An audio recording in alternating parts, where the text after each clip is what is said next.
स्वागत है आपका दिव्य हिमाचल टीवी में। मैं हूं दीक्षा शर्मा। शाम के 6 बज चुके हैं और प्रदेश की तमाम खबरों के साथ हम आपके समक्ष आ चुके हैं। तो लेटेस्ट अपडेट्स आज इस बुलेटिन में हम आपके साथ साझा करने वाले हैं। देखिए, खासतौर पर बड़ी बात करेंगे स्कूल रिजल्ट को लेकर जो ऑर्डर बदला है। कुछ रोज पहले से लेकर 8वीं कक्षा तक के रिजल्ट घोषित करने पर एक ऑर्डर जारी हुआ था, इसे विड्रॉ कर दिया गया है। अब व्यवस्था किस तरह की रहेगी, ये जानकारी हम आप तक पहुंचाने वाले हैं। पुलिस कांस्टेबल भर्ती में भी ब्रेकिंग आपके लिए लेकर आए हैं, तो बुलेटिन के अंत तक हमारे साथ जुड़े रहिएगा। वहीं बात करेंगे मुख्यमंत्री सुखविंदर सिंह सुक्खू के दौरे को लेकर। ये चंडीगढ़ लौट आए हैं, अगले कल कहां होंगे और इसके अलावा राजभवन में जो शपथ होने जा रही है चीफ जस्टिस की, उस बारे में भी जानकारी देने वाले हैं। कहां कितनी बर्फ पड़ी है, कहां स्थिति खराब हो गई है सड़कों को लेकर, ये भी जानकारी लेकर आए हैं। कितने नेशनल हाईवे प्रभावित बताए जा रहे हैं, कहां रोड एक्सीडेंट्स हुए हैं, ये भी बारीकी से आज बिल्कुल आंकड़ों के साथ हम आपके समक्ष जानकारी रखने वाले हैं। लेकिन शुरुआत मौसम से ही करना चाहेंगे। फिलहाल अभी मौसम को लेकर प्रेडिक्शन कैसी है, तो देखिए अगले कल भी 7 जिलों में बारिश बर्फबारी को लेकर अलर्ट जारी किया गया है। इसमें लाहौल स्पीति, किन्नौर, कुल्लू, कांगड़ा, मंडी और शिमला है और सिरमौर में भी बर्फबारी को लेकर अलर्ट जारी हुआ है। हालांकि लंबे इंतजार के बाद ये बर्फबारी भी हुई है। तकरीबन 3 महीने का ड्राई स्पेल टूटा है। इस वजह से किसानों बागवानों के चेहरे खिल गए हैं, क्योंकि सेब की फसल के लिए टॉनिक का काम ये बर्फबारी करने वाली है। लेकिन इसी के साथ साथ जहां दुर्दशा हो गई है मार्गों की, वो भी आपको जानकारी देते हैं, क्योंकि 24 घंटे के अंदर रोहतांग के नॉर्थ और साउथ पोल में 3 फुट से ज्यादा बर्फ जम चुकी है। इसी तरह से बर्फीला तूफान वहां पर लगातार चल रहा है, ठंड का प्रकोप बढ़ गया है। लाहौल के सिसु और कोकसर में 2-2 फुट तक बर्फ जम चुकी है। पिछले 24 घंटे के दौरान लगातार वहां भी बर्फबारी का सिलसिला जारी है। दारचा और जिस्पा में 1 फुट तक बर्फ जमी है और केलांग में 8 इंच तक बर्फ गिरी है। वहां पूरी तरह से सड़क मार्ग बंद है, किसी को भी जाने की इजाजत नहीं दी जा रही है। हालांकि अटल टनल तक भी नहीं पहुंचा जा रहा है। सोलंग नाला से ही गाड़ियों को वापस हटाया जा रहा है और सोलंग नाला में भी बीती रात को हालात ठीक नहीं थे। 1000 से अधिक गाड़ियां वहां फंस गई थी। बहुत मुश्किल से पुलिस जवानों ने रेस्क्यू किया है। 1000 से अधिक गाड़ियों में तकरीबन 5000 के करीब पर्यटक सवार थे। सभी सुरक्षित स्थानों पर पहुंचा दिए गए हैं, लेकिन रात के 12 से 1 बजे तक वहां ट्रैफिक जाम लगा रहा, रेंग रेंग कर गाड़ियां चल रही थी। 3 नेशनल हाईवे भी प्रभावित बताए जा रहे हैं, जिसमें सबसे बुरे हालात शिमला ठियोग रामपुर नेशनल हाईवे के हैं। ये नारकंडा के पास एक दफा फिर बंद हो गया है। हालांकि अगर शिमला सिटी की बात करें तो यहां देखिए बारिश का ही सिलसिला आज देखने में आया है, लेकिन वहां ओलावृष्टि भी हुई, एक दफा फिर बर्फबारी हुई, जिस वजह से ये नेशनल हाईवे भी प्रभावित हुआ है। हालांकि ये कहना गलत नहीं होगा कि अपर शिमला से राजधानी का संपर्क कट गया है। अगर किन्नौर रामपुर भी जाना है तो वाया बसंतपुर ही बसेस भेजी जा रही हैं। ये सुबह से लेकर स्थिति अभी तक ऐसी ही बनी है। दोपहर के समय में नारकंडा में फिर बर्फबारी हुई और उसके बाद फिर मार्ग अवरुद्ध हो गया है। स्टेट हाईवे शिमला ठियोग चौपाल बीती शाम से ही खिड़की के पास बंद है। वहां पर बर्फ जम गई है, फिसलन काफी ज्यादा हो गई थी। हालांकि बारिश के बाद स्थिति कुछ सामान्य हुई भी थी, लेकिन दोपहर के समय अधिकांश क्षेत्रों में अपर एरिया में फिर बर्फबारी हुई है। बर्फबारी कुछ इस कदर हुई है कि लैंडस्लाइड का सिलसिला यहां शुरू हो गया है। ये मंडी के जंजैली में जानकारी सामने आई है, जहां पहाड़ से बड़ी चट्टानें सड़क पर आ गिरी हैं और 3 गाड़ियां भी क्षतिग्रस्त बताई जा रही हैं। 2 बोलेरो कैंपर हैं और एक सामान्य दूसरी यानी कि गाड़ी थी, टिप्पर इसमें बताया जा रहा है। एक बोलेरो कैंपर बहुत बुरी तरह से क्षतिग्रस्त हो गई है, टिप्पर और दूसरा जो बोलेरो कैंपर है इसमें फिर भी कम नुकसान हुआ है, लेकिन जान बच गई है। ये सबसे बड़ी अपडेट है। और दूसरी बात करेंगे सोलंग नाला की, तो वहां पर भी देखिए एक वीडियो वायरल हो रही है। वहां से ही एक वीडियो क्योंकि वायरल हुई है। ये सोलंग वैली में अपना टेम्पो लेकर एक व्यक्ति जा रहा था। जो टेम्पो था ये ओवरलोडेड था, जिस वजह से कंट्रोल नहीं कर पाया। गनीमत ये रही जो चालक था वो पहले ही ओवरलोडेड टेम्पो से बाहर निकल गया था, लेकिन उसके बाद सड़क से नीचे ये भी टेम्पो जा गिरा। हालांकि आपने देखा भी होगा सोशल मीडिया पर काफी ज्यादा जमकर ये वीडियो वायरल हो रही है। तीसरी बड़ी बात करेंगे जहां लैंडस्लाइड पेश आया है, ये मंडी की ही अपडेट है। मंडी रिकांगपियो सड़क पर रानाबाग नामक जगह पर लैंडस्लाइड हुआ है। बड़ी बड़ी चट्टानें सड़क पर आ गिरी हैं और सड़क बंद हो गई है, अवरुद्ध हो गई है। अभी आवाजाही के लिए सड़क बंद ही रखी गई है, क्योंकि लगातार ऊपर से पत्थर नीचे आ रहे हैं। तो बर्फबारी के बाद भी हिमाचल प्रदेश में लैंडस्लाइड हो जाया करते हैं और यहाँ एहतियात बरतने की बहुत ज्यादा जरूरत है। आप देखा जा सकता है मंडी के जंजैली में भी 3 गाड़ियां क्षतिग्रस्त हो गई हैं। गनीमत ये रही कि जान बच गई उसमें सवार लोगों की। बर्फ से एक युवक की मौत होने का मामला सामने आया है। ये मंडी के बाली चौकी से संबंधित व्यक्ति था और गांव इनका बताया जा रहा है। कटुरनी में खेमराज इनका नाम है। ये घर के कुछ बाहर गए थे, घर से कुछ दूरी पर गए थे लकड़ी लाने के लिए ताकि आग जला सकें और अपनी ठंड को कम कर सके। लेकिन उसी बीच एक हादसा इनके साथ पेश आ गया। जब लकड़ी लेकर लौट रहे थे तो पांव स्किड होने से ये खाई में गिर गए, गंभीर चोटें इन्हें आ गई। हालांकि स्थानीय लोग पहले इनके घर लेकर आए, उसके बाद कम्युनिटी हेल्थ सेंटर भी इन्हें ले जाया गया उपचार के लिए, जहां चिकित्सकों ने इन्हें मृत घोषित कर दिया है। अभी इनकी उम्र ज्यादा नहीं थी, कुछ समय पहले ही शादी हुई थी और इकलौता बेटा था माता पिता का। फिलहाल शोक की लहर है पूरे इस क्षेत्र में और ये बाली चौकी से संबंधित मामला बताया जा रहा है, जहां पैर फिसलने से और बर्फ पर पैर फिसलने से ये खाई में गिर गया, गंभीर चोटें भी आई और उसके बाद समय से अस्पताल भी नहीं पहुंच पाया, क्योंकि काफी देर बाद वहां स्थानीय लोगों ने या यूं कह लीजिए ग्रामीण लोगों ने इन्हें देखा। फिर कम्युनिटी हेल्थ सेंटर लेकर तो गए, लेकिन तब तक इनकी जान जा चुकी थी। ऐसा ही मामला कुछ रोज पहले चौपाल में भी सामने आया था और वो व्यक्ति भी घर से लकड़ी लाने के लिए ही निकला था। घर से कुछ दूरी पर जंगल था, वहां उनका भी बर्फ में पांव स्किड होने की वजह से एक्सीडेंट हो गया था, यानी कि पांव स्किड हुआ, उसके बाद गंभीर चोटें आई और जब तक उन्हें भी अस्पताल ले जाया गया तो मृत डॉक्टर ने घोषित किया था। सुंदरनगर के अलसू गांव में स्लेटपोश मकान में आग लगने का भी एक मामला सामने आया है। ये ऊपरी मंजिल में आग लग गई। गनीमत ये रही जो परिवार के लोग थे वो निचली मंजिल में सो रहे थे। जैसे ही उन्हें यह एहसास हुआ कि ऊपरी मंजिल में आग लग गई है तो बाकी ग्रामीण लोगों को उन्होंने संपर्क साधा, उन्हें बुलाने भी गए।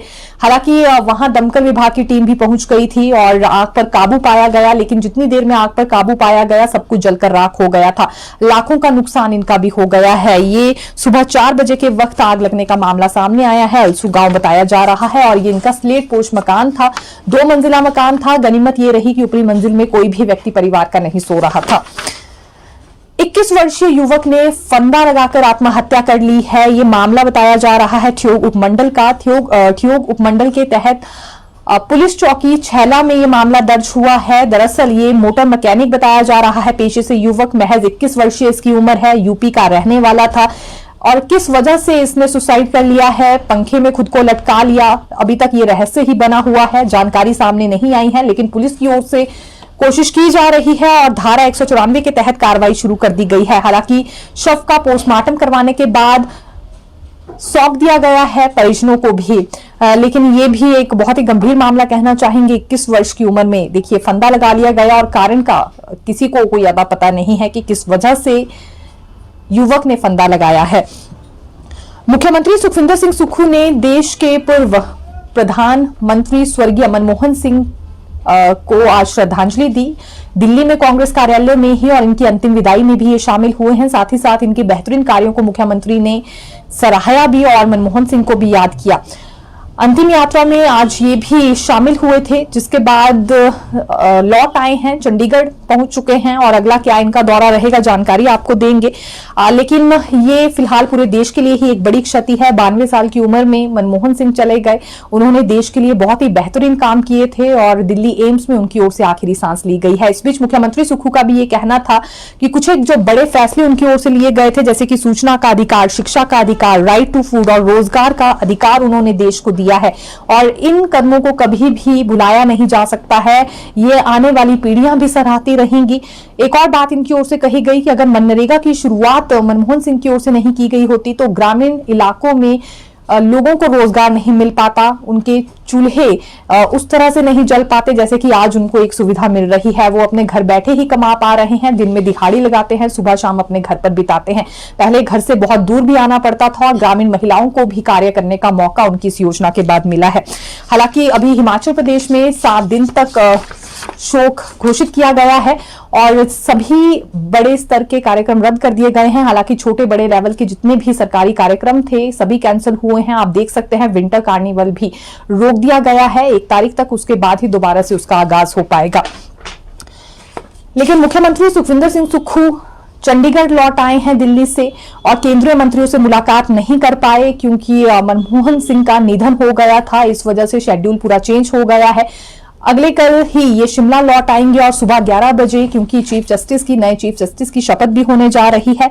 हाईकोर्ट के नए चीफ जस्टिस का शपथ ग्रहण समारोह राजभवन में अगले कल ठीक 11 बजे होने वाला है, यानी कि 29 दिसंबर को। ये पंजाब एंड हरियाणा हाईकोर्ट के जस्टिस जीएस संधवालिया को हिमाचल हाईकोर्ट का मुख्य न्यायाधीश नियुक्त किया गया है और इनके शपथ ग्रहण समारोह में मुख्यमंत्री भी शामिल होने वाले हैं। अभी कोई भी सरकारी कार्यक्रम नाच गाने के साथ या जश्न के साथ नहीं मनाया जाएगा। ये महज एक शपथ ग्रहण समारोह है, इसीलिए आयोजित किया जा रहा है क्योंकि अगले कुछ दिनों तक अभी शोक की लहर ही हिमाचल प्रदेश में भी रहने वाली है। तो इसी वजह से कल सुबह शिमला लौट आएंगे मुख्यमंत्री और ये भी शपथ ग्रहण समारोह में शामिल होने वाले हैं। और जैसा कि हमने कहा, केंद्रीय मंत्रियों से मिलने वाले थे, केंद्रीय गृह मंत्री से भी मिलने का पूरा प्लान तैयार किया था मुख्यमंत्री ने, और कौन से मुद्दे उनके समक्ष रखेंगे ये भी इनकी ओर से जानकारी पहले दी गई थी। फिर चाहे बात वो आपदा राहत राशि को लेकर हो या जिस तरह से जीएसटी का यहाँ मुआवजा देने की बात हो, इसके अलावा अन्य वित्तीय बहालियां भी इनकी ओर से करवाई जानी थी, यानी कि ये मांग भी केंद्रीय मंत्री के समक्ष रखी जानी थी। लेकिन अभी केंद्रीय मंत्री से मुलाकात नहीं हो पाई है क्योंकि दिल्ली में पूरी तरह से माहौल बदल गया है और पूर्व प्रधानमंत्री को देश ने खोया है। भाजपा के जिलाध्यक्षों पर भी आना चाहेंगे। इनकी ओर से मंडल नए सिरे से तैयार किए गए हैं। तकरीबन 171 के करीब नए मंडल तैयार हुए हैं। हालांकि 150 मंडलों के लिए अध्यक्षों को चुन लिया गया है। इससे पहले परवाणु में और चंडीगढ़ में बैठक बुलाई गई थी बीजेपी की ओर से, इसमें मंडल अध्यक्षों को चुना गया है। अब तीसरी बैठक दिल्ली में होने जा रही है।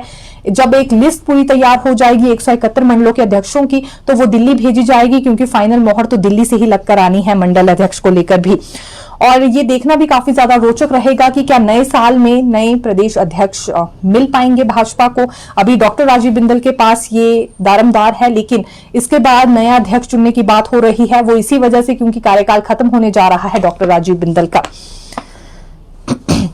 धर्मपुर विधानसभा क्षेत्र के बहरी गांव में पेड़ कटान हुआ है। अवैध रूप से पेड़ों को काटा गया, ये दावा भाजपा की ओर से किया गया है और इसी मसले को लेकर 3 सदस्यीय कमेटी का गठन किया गया था, जिसमें एक भाजपा विधायक सतपाल सिंह सत्ती हैं, दूसरे बलवीर वर्मा है, तो तीसरे सुखराम चौधरी हैं।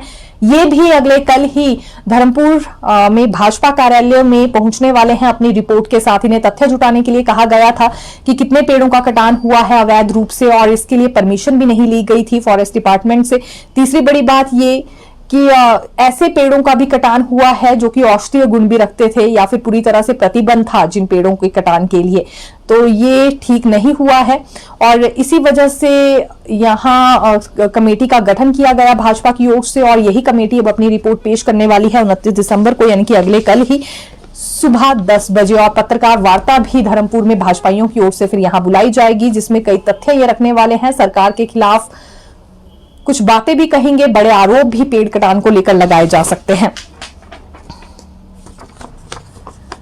देखिए, जो एसपी इल्मा अफरोज हैं, एसपी बद्दी क्योंकि तैनात की गई थी, फिलहाल इन्हें लेकर मामला और ज्यादा गर्मा गया है। हाईकोर्ट की ओर से नोटिस जारी कर दिए गए हैं डीजीपी को और गृह सचिव को ये जानकारी देने के लिए कि आखिरकार क्यों इन्हें कार्यभार नहीं दिया जा रहा है बद्दी का, यानी कि बद्दी में इन्हें फिर से एसपी के तौर पर अभी तक तैनाती क्यों नहीं दी गई है। ये दरअसल एक व्यक्ति की ओर से याचिका दायर की गई है हाईकोर्ट में, जिसने ये दावा किया है कि जब से लेकर इल्मा अफरोज को वहां एसपी तैनात किया गया था तो बड्डी, बरोटावाला और नालागढ़ में बहुत कम से कम हादसे पेश आ रहे थे। नशा माफिया पर भी शिकंजा कसने में ये कामयाब रही है और खनन माफिया पर भी इनकी ओर से शिकंजा कसा गया है। इससे पहले उक्त क्षेत्र की पुलिस की ओर से कभी भी इतनी बड़ी सफलता हाथ नहीं लगी है, हमेशा ही विफल रही है वहां इन सभी घटनाओं को रोकने में या शिकंजा कसने में ऐसे आरोपियों पर जो कि खनन माफिया, नशा माफिया जैसी घटनाओं में अंजाम दे रहे हैं। तो यहाँ इल्मा अफरोज की ओर से बेहतरीन कार्य किया जा रहा था। ये ईमानदार अफसर है और लोग खुद को कानून के तहत सुरक्षित भी महसूस कर रहे थे। दोबारा से इन्हें वहां पर तैनाती दी जानी चाहिए। अभी तक इल्मा अफरोज को बतौर एसपी बद्दी में तैनाती क्यों नहीं दी गई है, ये बीच में छुट्टी पे चली गई थी और इसमें लेट लतीफी क्यों बरती जा रही है, इस बात पर डीजीपी को और गृह सचिव को नोटिस जारी किया गया है। ये स्पष्टीकरण देने के लिए हाईकोर्ट ने कह दिया है। ये बड़ी जानकारी कहना चाहेंगे।